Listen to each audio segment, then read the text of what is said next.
Jared Schray, United States Navy veteran. I served from August 25th, 2004 to October 31st, 2014 as a operations specialist.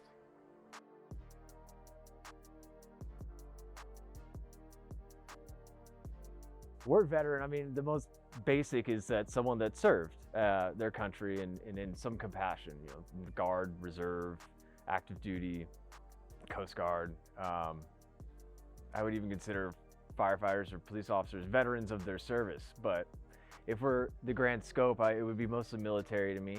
People who have served a certain amount of time and got out, generally under honorable conditions, we hope. That's a veteran to me.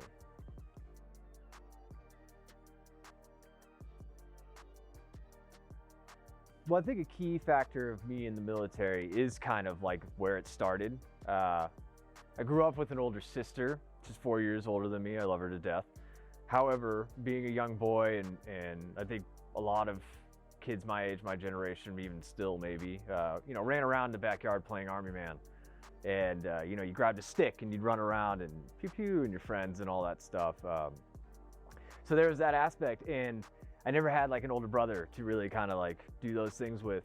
I had a cousin, his name was Michael, and he became a Marine when he was 18 years old. Now I was, I think, 4 or 5 when he joined, but I already idolized him as just a god amongst men, you know. As a kid, he was just, oh, you know, everything that there was and is. And he came home and I went to go see him, and he came home in his Marine uniform. Can you lay down, please? That's fine. Okay, he's in his Marine uniform, and I was just like, that's what I want to do. So at a very young age, mindset on the military. I was like, I'm joining the military. Didn't know which branch necessarily, but you know, I was young. I'd play that out. Kept playing Army Man for the foreseeable future. So when it came time, lay down. Right here. There we go. When it came time to graduate high school, you know, I was playing around with the idea. I wasn't really doing much in junior college. I wasn't really applying myself, and I was like, I want to join the military. I'm gonna join the military. My mom immediately put the kibosh on the Marines. This was, you know, 2004. And so I was like, okay, I'll find my way around that and I'll join the Navy, and then I'll try for buds, like everyone in the Navy kind of does, right? We're all gonna be SEALs until we go and don't become SEALs. But it was, you know, high hopes. I'm a realist. I joined the Navy. I got to the training. I didn't make it. No fault of anybody's but my own. And I joined the fleet as an operations specialist. And I made some really good memories there. The people that you meet in the military, I think you're hard pressed to meet better people. That bond you form, that kind of group mentality that you all carry with you is the one team, one fight. You know, you branches, interbranch, you know, rivalry, you know, go Army or go Navy beat Army. Ooh, almost messed that one up. Oh, don't show this to any Navy people. But, you know, all that aside, we still all love each other and we're all there for each other, you know. It comes out in a little more aggressive or crude ways, but, you know, the underlying message is there. And I remember my first deployment in early 2006. I think we left February 2006.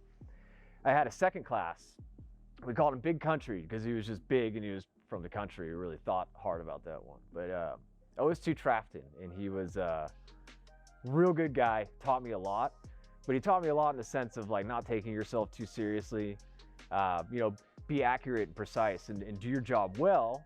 But there's also time that you can poke fun at each other and that. And one of the things that I learned was we kept a rock log. So it's a log that you keep of all the dumb shit people say or do, but it's mostly what they say throughout the deployment.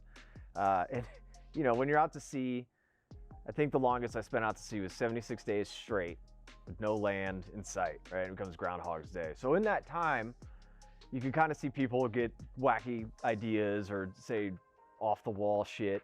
And we had one girl who we convinced that there was a buoy line that marked the equator around the entire globe. And she went up to the 08 level at the top of the superstructure. And the superstructure is the building that sticks up out of the flight deck. This is a small or an amphibious vessel. So it looks like a aircraft carrier, just a little bit shorter flight deck. And so that big building sticking up out of it. She went all the way up to the top. This is like 12 flights of stairs from the mess decks where we were. And she goes all the way up there with her camera and binoculars and proceeds to stay up there for, I think, about an hour until our first class at the time asked where she was. And when we told him, we got yelled at. And he's like, go get her down from there. And so she was a little Ecuadorian girl, and she had a lot of sass to her. So when we told her that we were just fucking with her, didn't go over that well. But we put it in the log. Another time, same girl actually asked me for beef jerky. And then her second question was, does this count as meat?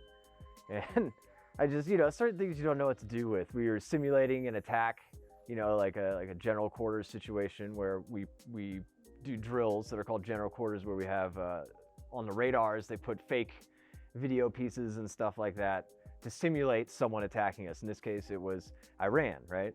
I don't know why I air quoted it, but that's who it was. And we're off the coast of San Diego, and this was prior to the deployment, but one of the girls we worked with didn't realize we were at a drill and yelled out, "Oh my God, I think we're being attacked by Iran."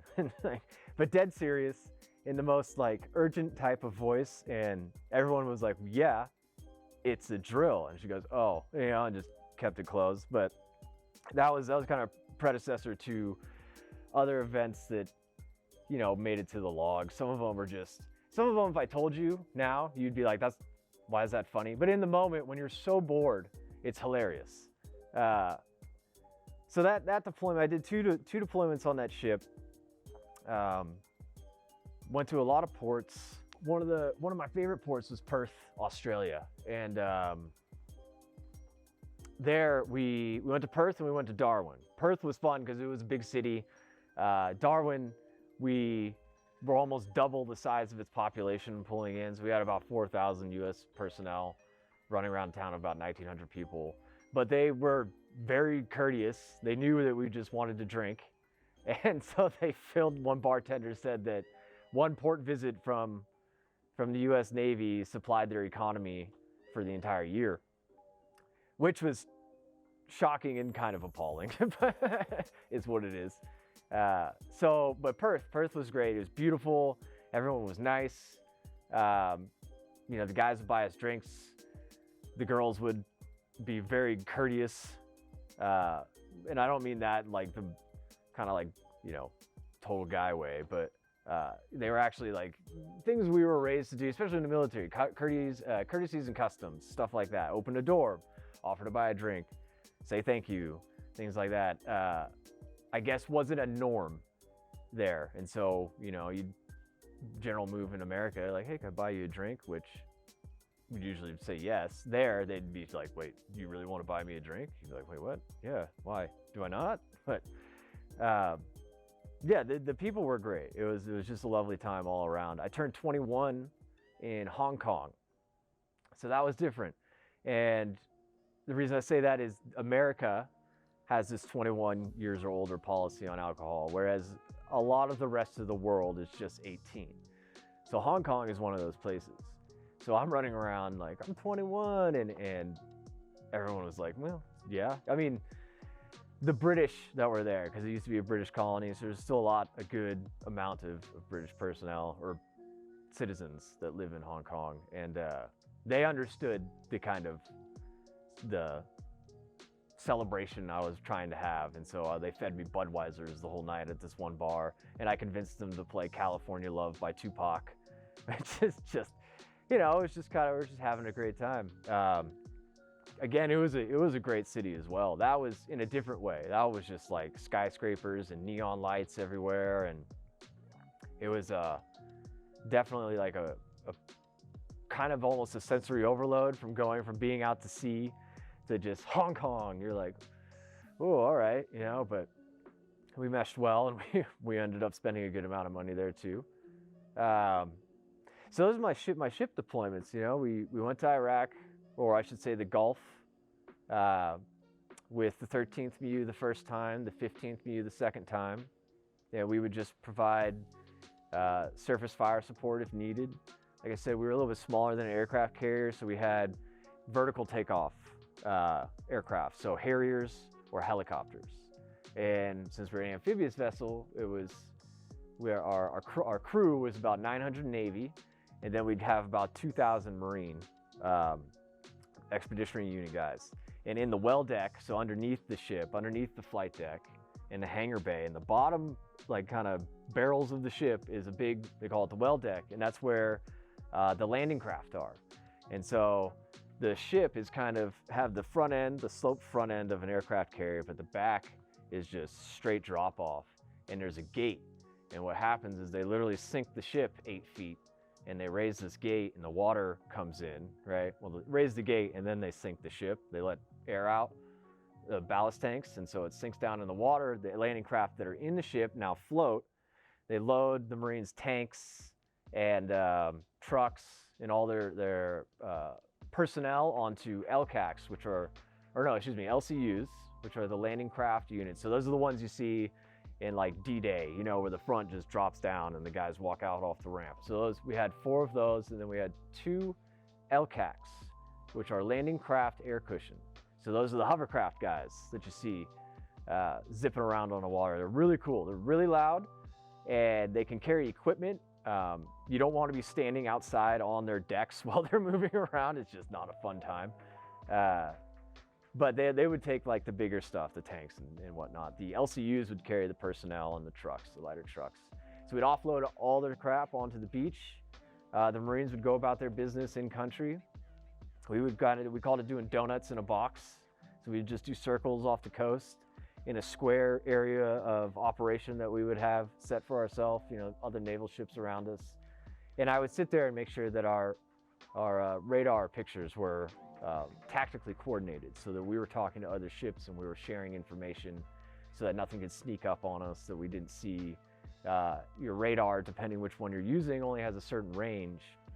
Outside of that range, you can't see. So if we put ships right at the edge of that range, now their radar, and then we can talk to them, they share their picture with us, and now it extends our radar that much farther. So you can see how we strategically put these guys around. We have a whole picture of everything that's going on in the Gulf. So my job for those 2 deployments was to monitor and manage to make sure that those links between the ships didn't go down. Because if they did, you lose a ship, you lose a radar picture, and you end up getting yelled at a lot for the most part, and then it comes back up. Luckily, you know, we were all very well trained. Link would drop out every now and again, but it wasn't the end of the world. We got it back up pretty quick. So this is my second deployment on the USS Tarawa, which is the amphibious vessel I've been referencing. LHA-1. It's an old ship, but they do a thing, the Navy does a thing, depending on your command, but most commands will allow this, that when you go out on a Western Pacific deployment, we call them WestPACs, when you come back, well, when you go out, you stop at Hawaii and you pick up the rest of the guys at Pearl Harbor, all the other ships that are accompanying you, right? And then when you come back, you drop them off at Hawaii, but you also stop in Hawaii and you party a little bit or sit on the beach and take a breather. But there's a thing called a Tiger Cruise. And so they allow on that return trip when we stop in Hawaii for your family or friends, as sign the proper waivers, they get background checked or whatnot, they can come onto the ship and then you go back to San Diego with them on the ship. So they get to ride, they sleep, you know, my dad, my uncle, and my best friend Shay got to sleep in the same area I slept in. So I was in the middle rack or bunk, you know, and they're 3 high, so you have top, middle, bottom. And my friend Shay was across the little aisle in the top. My dad was in the next middle one, and then my uncle was below me. And I thought they were going to be mature to a point, but I was shocked at some of the things, which was actually, it was kind of the levity you needed at the end of a deployment to just be like, oh Christ. But you know, it's painted to them as you get to experience the Navy life, right? You sleep where we sleep, you eat what we eat, you kind of go through our daily schedule with us. That being said, the first night that they were on board in Hawaii, they pull out a full roasted pig, which we had never seen the previous 6 months on deployment. So we're like, well, that's not normal, but okay. You know, we're in Hawaii. It's probably just like a welcome thing. The next morning, they had fresh eggs for breakfast. Now we're out to sea at this point. The next morning, we have fresh eggs for breakfast. I can't remember what lunch was, but that night we had steak. The next night we had, lobster and steak and fresh eggs again in the morning. And I was like, where's the powdered eggs? Where's the overcooked fish and chicken that, has no seasoning because they can't, to be fair to the cooks, they know what they're doing, but they have to follow rules. And you can't start being fancy with a menu or ingredients because people might be allergic. It was kind of like the same thing as an MRE. Taste-wise, you had to use the condiments and stuff that they give you to make it taste better. My sister always joked at me because you'd get it on a tray and they had separate little compartments, and we called them prison trays. But growing up, I always had a thing about my food touching. So my sister said that this must have been my dream, going to eat and then having separate compartments. But anyway, needless to say, the food was not what we had been used to for the entire deployment. So I remember my dad sitting there just scarfing it down like, man, I don't know what you were bitching about for the past 7 months. And I'd be like, no, this isn't what it's like, I swear to God. But my command was nice enough to kind of let me off the watch schedule. So those 8 days in transit to San Diego, I was able to spend with my family and best friend. And my dad, to give you an idea, he's a blue jeans, white shirt kind of guy. And he's a contractor and electrician growing up, so he's very much just kind of like everyday man. He thinks he's hilarious, which I get now. In my older years, I start to understand his humor a little more. But that being said, he loves to take photos. And the space I worked in, CIC, which is the Combat Information Center, if you've ever seen a movie with the Navy and they go into a room and there's blue lights and radars and stuff in there, that's CIC. That's where I worked. So it's a secure space, and on the door, you need a cipher lock to get in. On the door, it says no recording devices allowed. They lax the rules a little bit because they're giving tours. So we scrubbed the information off the screens and, made sure nothing really was out there. So I take my family, my dad, my uncle, my friend up there. And next thing I know, I turn around, there's my dad snapping photos of the radars, which were off. But I looked at him and I was like, what are you doing? And I looked at my chief and he was just kind of like, yeah, it's all right, whatever. It's like, okay, all right. I made sure he erased them afterwards because I did not want that being anything. I was like, you need to erase those. He just like, I didn't know. I thought it was, just pieces of metal with keyboards. But the other thing that really is like the story that I hold from this is they were doing flight operations out on the flight deck. If you're not flight deck personnel, you don't go out on the flight deck, right? Everyone out there, right? Everyone in the Skittles was what we called them because they wore, white shirts, red shirts, purple shirts, green shirts. Everything signified a different job that they did out there on the flight deck. So if you weren't one of the Skittles, you just kept your ass off the flight deck. Walking around the ship and everyone's with me, dad, uncle, and friend, and I turn back around and my dad's nowhere to be found.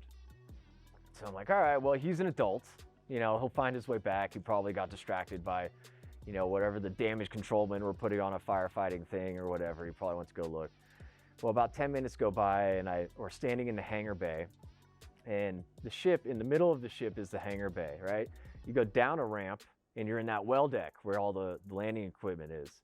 And if you go on the opposite side, there's another ramp that goes up and it takes you to where the flight deck is. And there's a big old door that opens sideways and you could walk up to the top of that ramp and kind of look out and see flight operations. So my dad took advantage of that, except he took it a step further and just stepped outside that door and technically was on the flight deck. So when I turn around and see him, he's walking down this ramp and he's got the horseshoe bald, right? And so when I tell this story and he's around, I say that he looks like Doc from Back to the Future.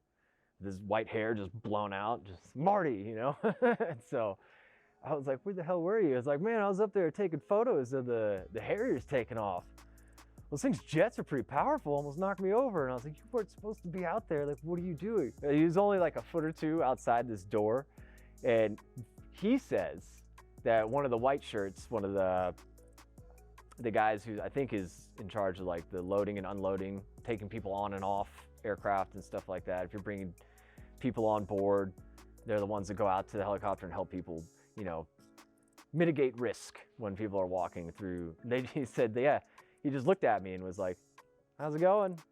And I was like, you didn't see that he was wearing a helmet, goggles, and then a float coat in case he went overboard, and you were in a white tee and jeans? And he was like, oh, you know, I didn't think anything of it.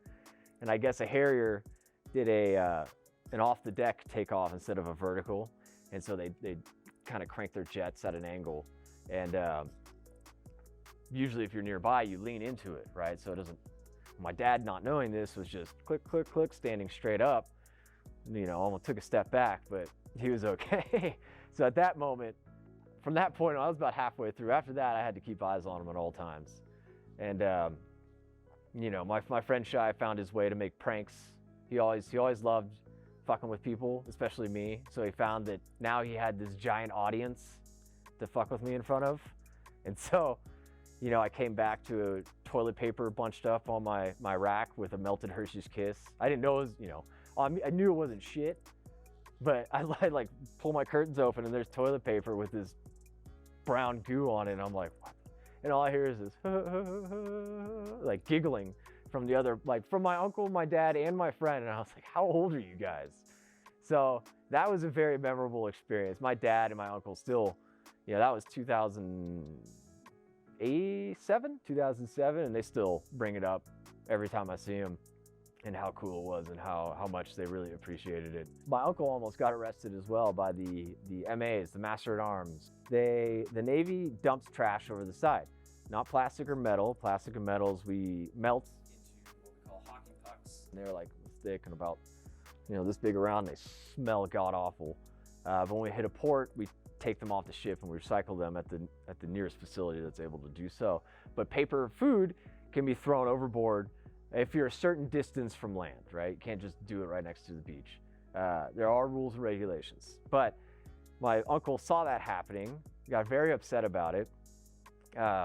My father and uncle, right, obviously brothers, but they're also Berkeley graduates. You know, they're 60s kids, so they're very hippie-ish at heart. You know, I love them to death, but they definitely have that kind of like running through them. And so my uncle was not happy about trash going over the side of the ship. And so I didn't know that he was going off to try to do something about it. But next thing I know, he comes back and about 20 minutes had gone by, right? And he comes back and he's a little more subdued. He goes, well, I went down there to talk to him about throwing trash over the side.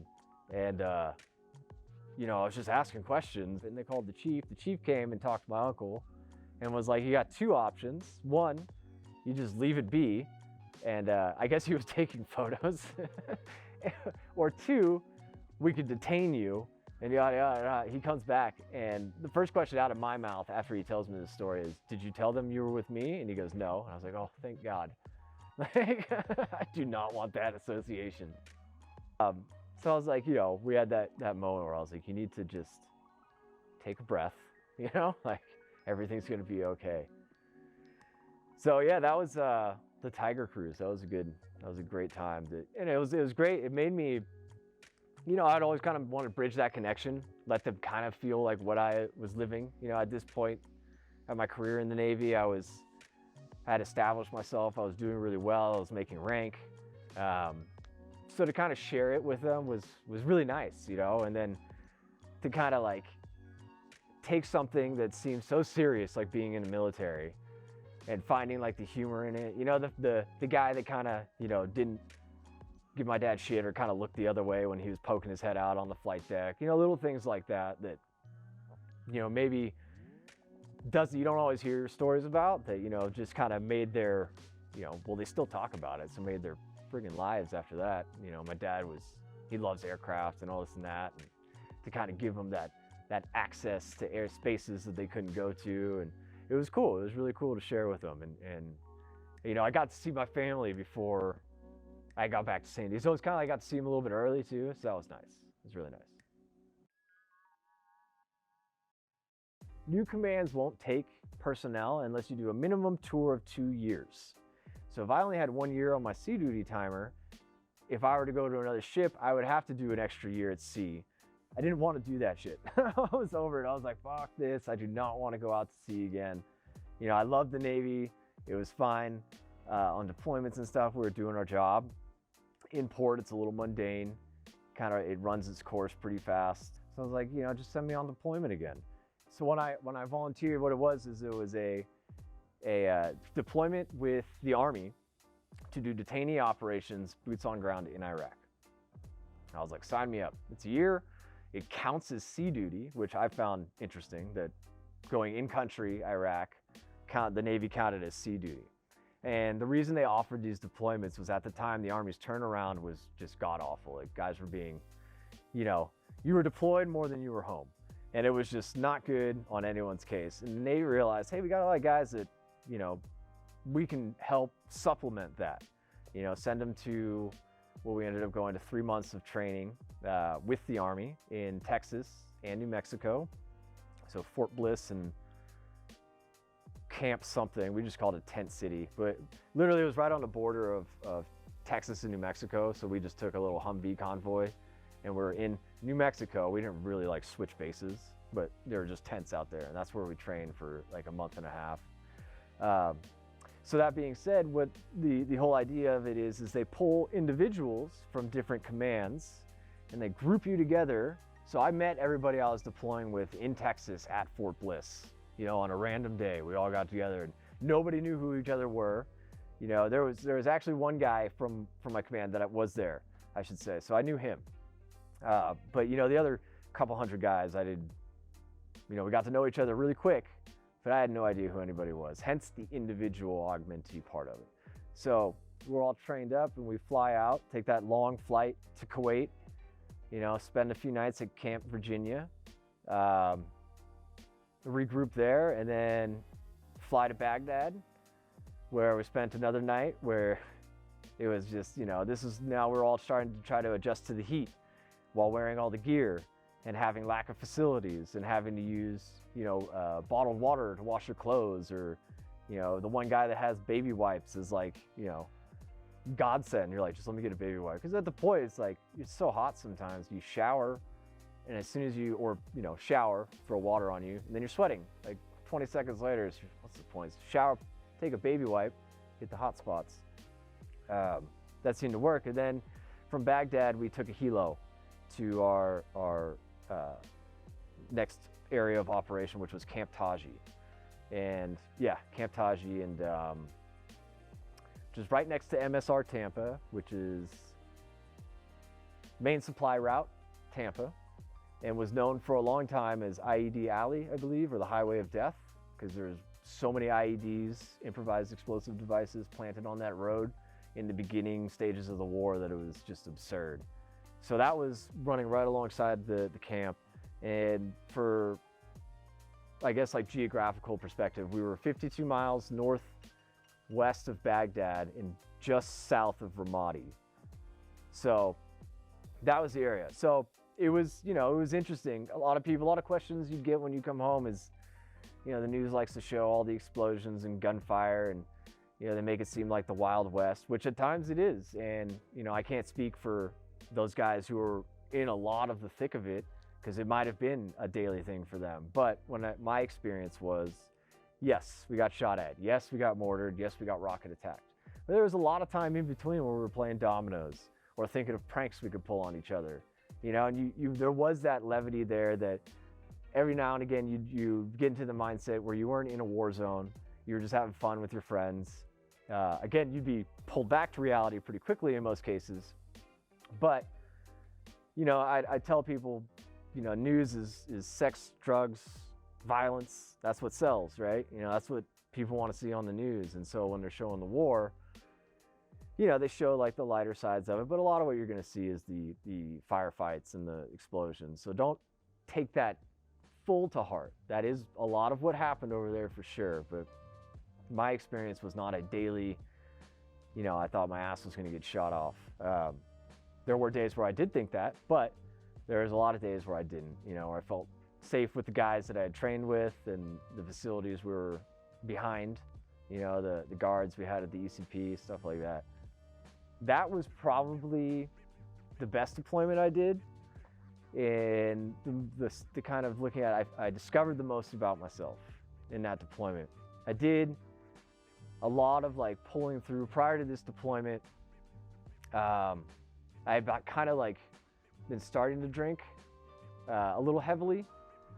Just, you know, I had some Navy friends who passed away. Not necessarily in the line of duty per se, but, you know, motorcycle accident and stuff like that, close guys.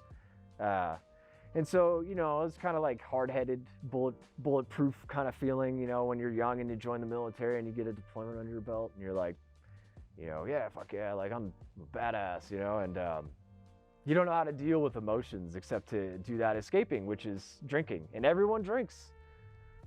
You know, we go out, you're not supposed to, but you go out drinking with your officers and chain of command every now and again. You know, it's like, you're not supposed to by the book, but it happens. And that was just, it was normal to me. You know, that was a normal thing. And then after this deployment, when I came home, I had a lot of like issues to deal with, just from stuff that happened on deployment, from like rioting and being in like real close contact with, you know, guys that want to kill you. Like they would really want to kill you if they could, you know. And then now these guys, it's one of those.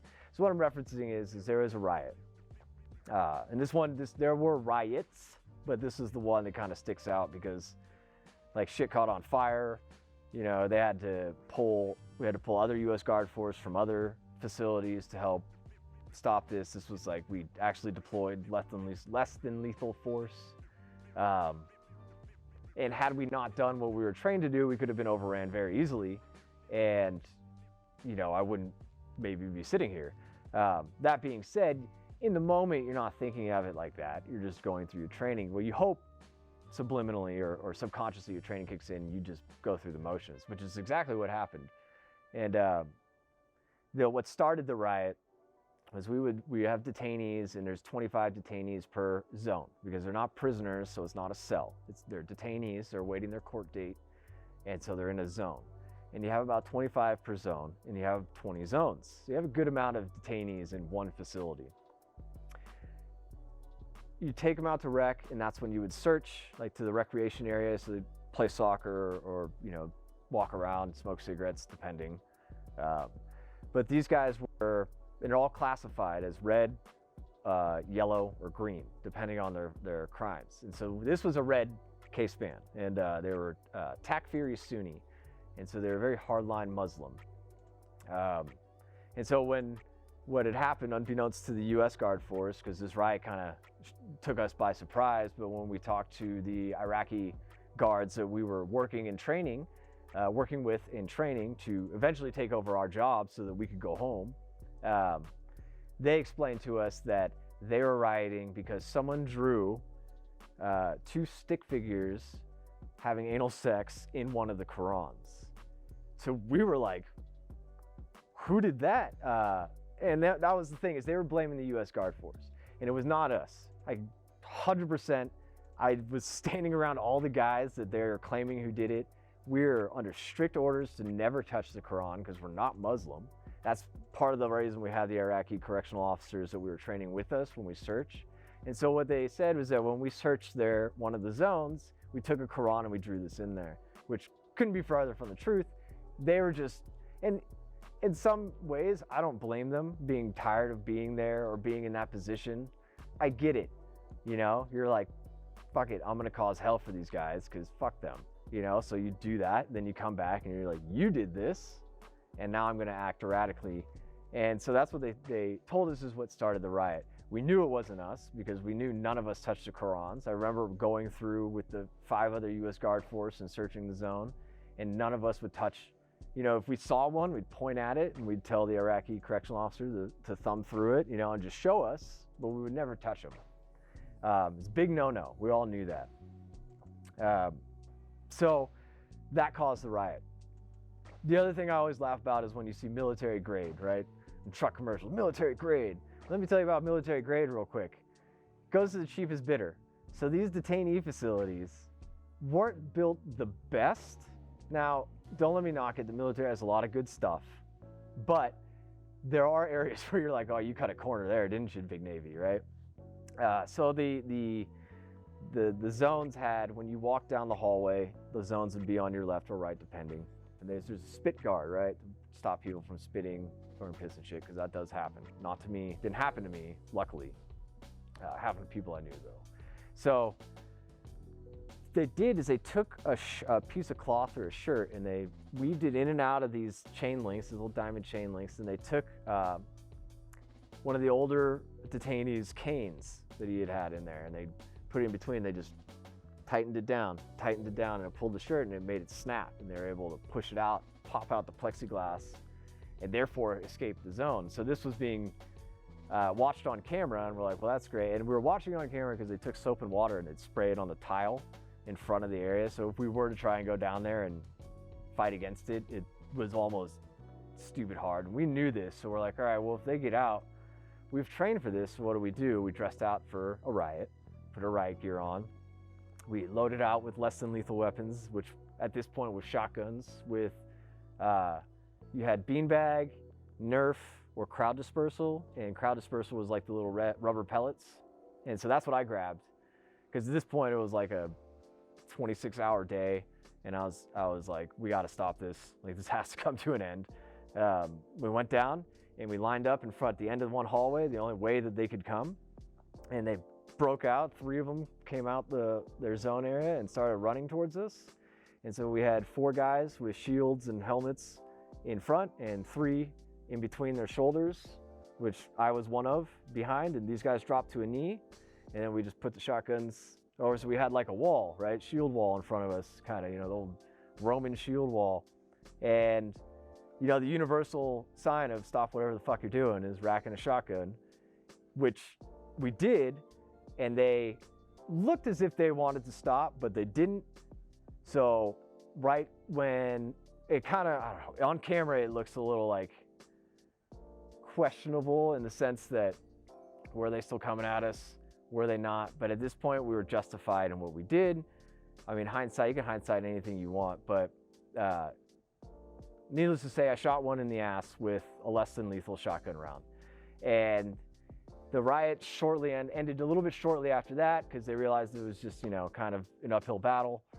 And, all said and done, there was just pepper spray everywhere, OC spray everywhere, soap and water, piss and shit. And just like, that was the moment where I was like, wow, good thing, we were able to do, perform our training in a professional and well thought out manner without having to be like, what the fuck are we supposed to do right now?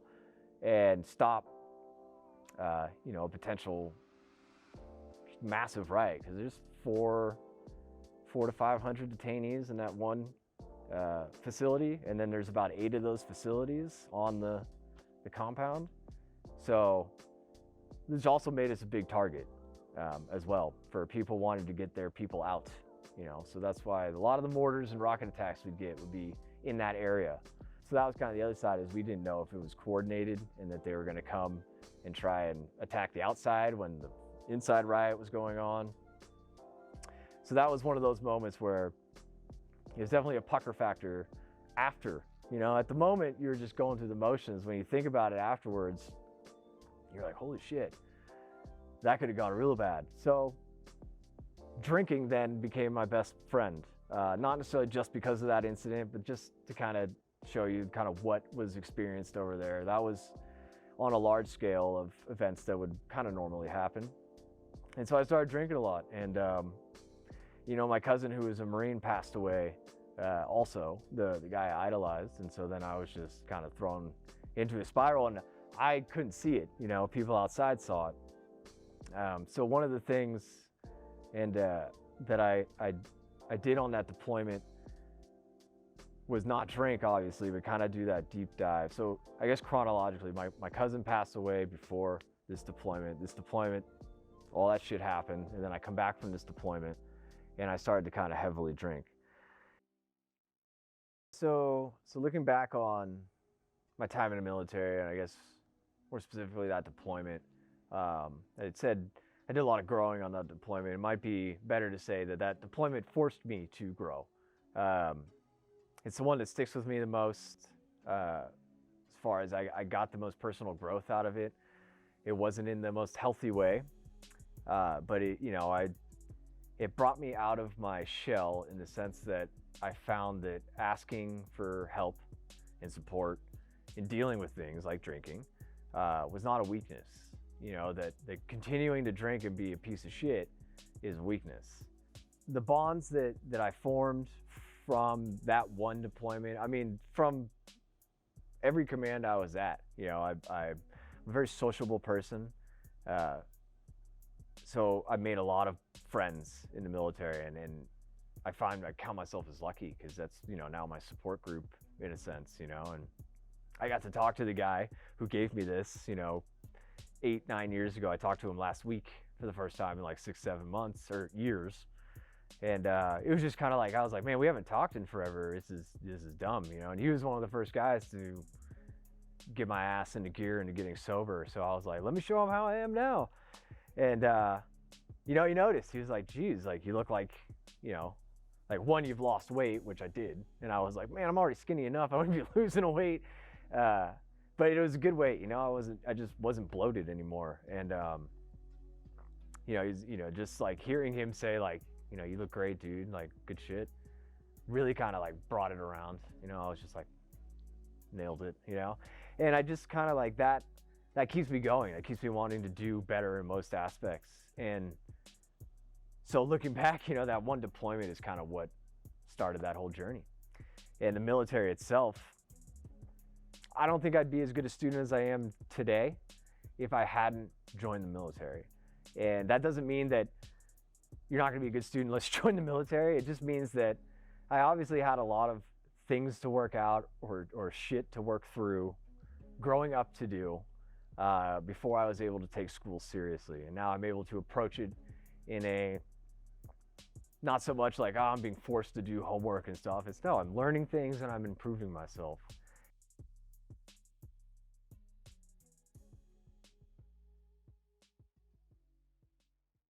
The biggest thing that I learned that I feel is a huge teaching tool for just all aspects of life is don't be afraid to fail.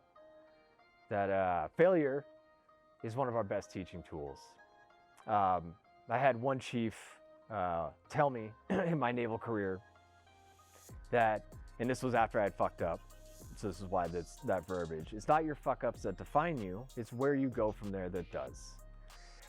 So even if you fail, which I've done before, if you fail, you know, a test or whatever it may be, giving up is not the right answer, because that's not teaching anything. That's not, you know, you're just admitting defeat. Keep trying. You know, if it's something you really want, you keep trying. You'll learn from your mistakes and you'll correct them and you'll get it. Hard work does pay off. You know, cliches, we all hate to hear them, but they're there for a reason because they're true.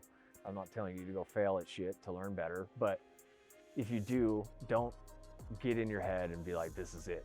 You know, we had an accounting test a couple days ago, and in the little group me chat that, you know, everyone's in, I'm in the older aspect of this demographic of students, but everyone's just like, oh my God, you know, freaking out. And so I posted in there, everyone take a breath.